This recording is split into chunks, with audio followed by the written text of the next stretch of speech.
रामकृष्ण हरे. आपण दररोज नित्य नियमाप्रमाणे ज्ञानेश्वरीतील 9व्या अध्यायातील श्री 7 ज्ञानेश्वरी अध्याय 9 आणि एक एक ओवी समजून घेण्याचा प्रयत्न चालू आहे बरं का.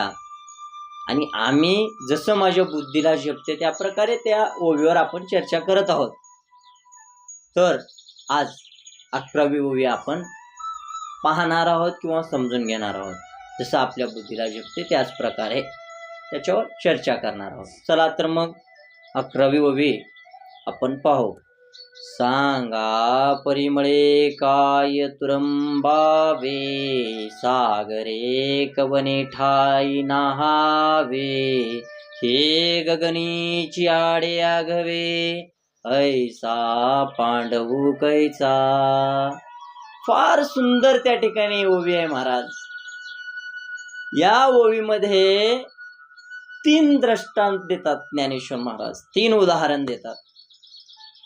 म्हणतात की बाबा मला सांगा त्या ठिकाणी जसं मागच्या ओळीमध्ये सुगंध, आता सुगंध आहे, सुगंध स्वतः सुगंध आहे. सुगंध कशाचं वास घ्यावं किंवा कशाचं गंध घ्यावं, स्वतः सुगंध आहे. सुगंध कुणाचं त्या ठिकाणी सुगंध घ्यावं किंवा वास घ्यावं, किती मोठं प्रश्न आहे बरं का हे. आणि समुद्राने कुठे जाऊन स्नान करावं, समुद्र आहे आणि कुठे जाऊन आंघोळ करावी, कसं आहे वाक्य ज्ञानेश्वर महाराजाचे. किंवा आकाश समावेल अशी जागा आहे का, आकाश मावाव म्हण आपल्या भाषेमध्ये म्हणतो.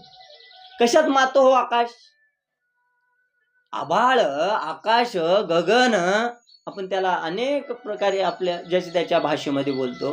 ते कशामध्ये मावत असं आहे का कुठली जागा, असे त्या ठिकाणी या ओवीमध्ये 3 दृष्टांत त्या ठिकाणी ज्ञानेश्वर महाराज सांगितलेले आहेत. आणि उद्या आपण 12व्या ओवीमध्ये काय सांगतात ते पाहू. रामकृष्ण.